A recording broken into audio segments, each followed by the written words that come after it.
देखिए आप थोड़ा पीछे खाली है चेयर्स, ठीक है। ये एक बहुत बड़ा कंसर्न है हमारे लिए, ये जो चेयर्स खाली है। क्यों? क्योंकि मैं स्टैटिक्स चेक कर रहा था और ये जो बैठे हुए लीडर्स हमारे मे भी ये लास्ट जनरेशन हो सकते हैं और हम जो यहाँ बैठे हैं ये भी लास्ट जनरेशन हो सकता है। जिस तरीके से AI हावी हो रहा है हमारे ऊपर और बहुत तरीके का टेक्नोलॉजी आ रहा है, CRM machine, ATM machine and whatever things are. तो मैं स्टैटिक्स देख रहा था, आज से 10 साल पहले IBPS 40,000 वैकेंसी निकालती थी, ठीक है। और इस बार की वैकेंसी पता है क्या किसी को IBPS की कितनी है? 335। पूरा मैं ओवरऑल बात कर रहा हूँ, 4,400, ठीक है। और लगभग बैंक ऑफ इंडिया में 335, ठीक है।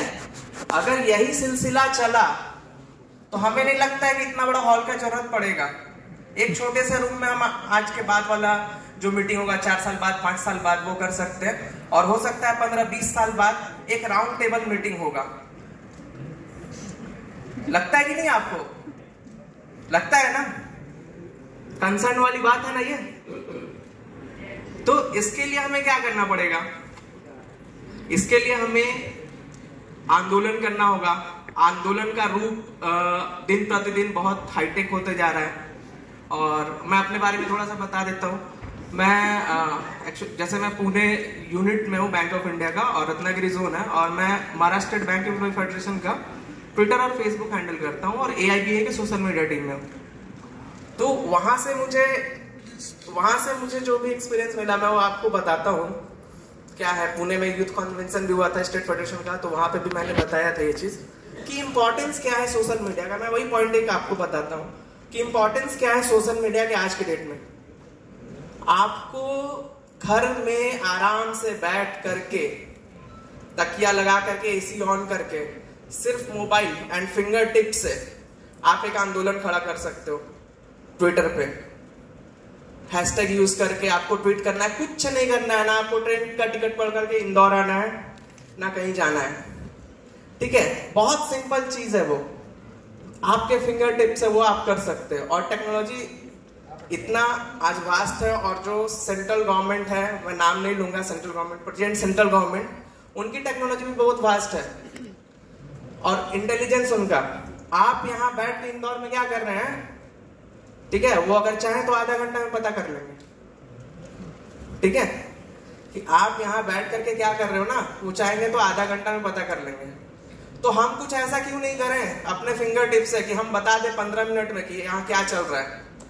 हाँ, ट्वीट्स करना है हमें। जो भी हमारा जो यूनिट है और federation of bank of India staff unit है, ये कुछ हमें कॉल दे तो उस चीज को हम सोशल मीडिया टीम पे कैंपेन किस तरीके से करें कि उनको पता चल जाए, उनको हमें ढूंढने की जरूरत ना पड़े। हम बता दें कि हमारा क्या एजुकेशन है और हम क्या कर रहे हैं, गवर्नमेंट के प्रति क्या इशू है, हमारा डिमांड क्या है, ये सारी चीज है। और रही बात प्राइवेटाइजेशन पे, बैंक की तो बहुत लोगों ने बात किया, लेकिन मैं कहना चाहूंगा कि प्राइवेटाइजेशन एक ऐसा मुद्दा है जिसपे हर फील्ड में ये इफेक्टिव है। बैंक का कहेंगे, अगर किसी कस्टमर्स को भी बताएंगे तो बोले अरे अपना जॉब देख रहे हो भाई तुम, लेकिन बात ये नहीं है। India is a welfare state, ठीक है। आपको पता होगा कि बहुत सारी रेलवे लाइंस ऐसी है जहां से रेलवे को रेवेन्यू जनरेट नहीं होता है, ठीक है।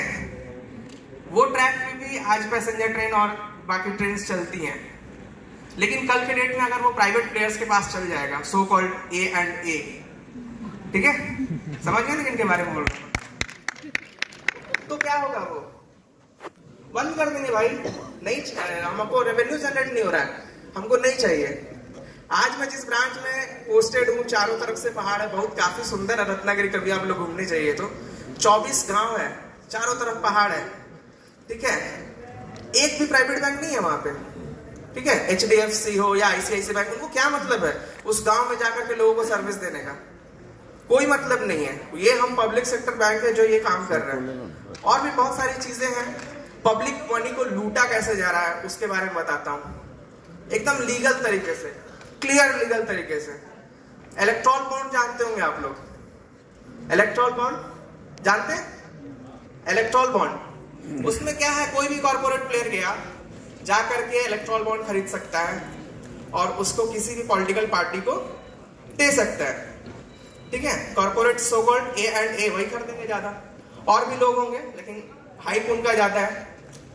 तो करीबन मैं बता रहा हूं आपको, जितने भी इलेक्ट्रॉल बॉन्ड्स खरीदे गए हैं, डाटा है मेरे पास, 5200 करोड़ 5200 करोड़ वो इलेक्ट्रॉल बॉन्ड प्रेजेंट गवर्नमेंट को गई है। ठीक है, ये किनका पैसा है? ये वही कॉर्पोरेट्स जो कि राइट ऑफ किए जा रहे हैं। तो पब्लिक मनी को लोन के तौर पे दिया जा रहा है कॉर्पोरेट्स को, कॉर्पोरेट्स इलेक्ट्रॉल बॉन्ड खरीद रहे हैं, वो पैसा गवर्नमेंट के पास जा रही है, और राइट ऑफ किसका पैसा हो रहा है? पब्लिक का। तो ये पब्लिक को बताएगा कौन? हमें बताना पड़ेगा, क्योंकि नेशनल मीडिया नहीं बताने वाली है कि ये चीजें चल रही है। ये हम कैसे कर सकते हैं? सिंपल, अपने फिंगर टिप्स से। ठीक है, और आज हमें जो भी अपना कैंपेन चल रहा है उसके बारे में आप ये चीज सोचिए कि हमें दो पैरेलल वे में लेके चलना होगा। पहला कि अपने कॉमरेड्स को हम अच्छे तरीके से उसके बारे में बताएं कि आपको क्या बताना है, और दूसरा कस्टमर्स जो ब्रांच में आ रहा है उसको 2 मिनट का काम है, उसको 2 घंटा लग जा रहा है। ठीक है, तो उसको आप ये बता दो कि साहब आपको 2 घंटा इसलिए लग गया क्योंकि हमारे पास स्टाफ शॉर्टेज है। ठीक है, आप उनको अगर कन्विंस करते हो, ये सब चीजें बता करके आप उनको कन्विंस कर सकते हो। ठीक है, और अभी आपको ये पता होगा जनधन में 50 करोड़ खाता खुला है। ठीक है, जनधन में 50 करोड़ खाता खुला गया। उस खाते में क्या किया जा रहा है आपको पता है? गवर्नमेंट के द्वारा ना पॉपी सीड डाला जा रहा है। मैं ये नहीं बोलूंगा कि वो 2000 रुपए जो डाला जा रहा है उसकी जरूरत नहीं है, लेकिन जिस तरीके से उसकी मार्केटिंग की जा रही है, जिस तरीके से उसकी मार्केटिंग की जा रही है ना, वो एक पॉपी सीड डाला जा रहा है और वो ओपीएम लोगों के दिमाग में भरा जा रहा है। ठीक है, इसका ब्रेन वॉश कौन करेगा? हम कर सकते हैं। क्यों? क्योंकि जनधन खाता जो हम 50 करोड़ खोले हैं, तो हर फैमिली से 2 खाता खुल गया हमारे यहाँ। पब्लिक सेक्टर बैंक में ओवरऑल बात कर रहा हूँ, 25 करोड़ परिवार है 2011 के सेंसस के हिसाब से। ठीक है, तो अगर हमारे पास इंटेलिजेंस हमारे पास इतना है कि अगर हम चाहें तो पूरे तरीके से ऑल ओवर इंडिया में हम मोबिलाइज कर सकते हैं कि ये गवर्नमेंट क्या कर रही है और क्या नहीं कर रही है। ठीक है, इसके लिए हमें बहुत सारी चीजें इस पे ध्यान देना पड़ेगा। एक्चुअल में गवर्नमेंट के पास और भी बहुत सारी चीज है, इनपुट्स जैसे, और भी वो बहुत सारा फ्रीबीज दे रहे हैं। फ्रीबीज वो किस तरीके से दे रहे हैं? वो चाहते तो वो एजुकेशन में पैसा खर्चा कर सकते थे, जैसे बहुत सारे कॉमरेड्स ने बोल दिया उसके रिगार्डिंग कि भाई आप मछली एक दिन पकड़ के मत खिलाओ, आप मछली पकड़ना सिखा दो तो वो खा लेंगे। तो वो पॉइंट्स वगैरह हो गया, और भी 1-2 पॉइंट्स है जिसके बारे में बोलना चाहूंगा। ठीक है, बहुत जल्द हो सकता है, जैसे सिंडिकेट बैंक इतिहास हो गया, और भी बैंक इतिहास हो गए, तो ये राउंड टेबल तक तो मैं गया, उसके बाद हो सकता है हम भी इतिहास हो जाए। तो इसका ये कंसर्न आपको रखना पड़ेगा कि हमको उसके लिए लड़ाई करना है। ठीक है, और लड़ने का अभी जो तरीका है बहुत सारा है, जो आपका अपना जो पुराना तरीका है, रैली कर रहे हैं, बाकी चीज, लेकिन सोशल मीडिया का इंपॉर्टेंस काफी ज्यादा है, और मैं उस टीम में काम कर रहा हूँ, तो मुझे जानकारी किस तरीके से क्या हो रहा है। तो वो चीज मैं चाह रहा हूँ कि हमारे भी बैंक्स के जो भी जितने भी मेंबर्स हैं ना, उस चीज को लेकर के एक्टिव हो। हमारा जो जनरल सेक्रेटरी है दिनेश जालान सर, मैक्सी परेरा सर, ये सब एक आपको मार्गदर्शन देंगे, उसके रिगार्डिंग हम इस चीज पे काम करेंगे। ठीक है, और लास्ट में यही कहना चाहते हैं कि अगर हम अपने भविष्य के लिए नहीं लड़ेंगे तो ये तो इतिहास हो जाएगा, ये बात मैंने कह ही दिया। और दूसरा चीज ये है कि थोड़ा सा बागी बनना पड़ेगा हमको। अगर बागी नहीं कहलाएंगे तो फिर हम गुलाम कहलाएंगे मैनेजमेंट का। ठीक है, जो कि कहलाना पसंद नहीं है। ठीक है, ओके, थैंक यू।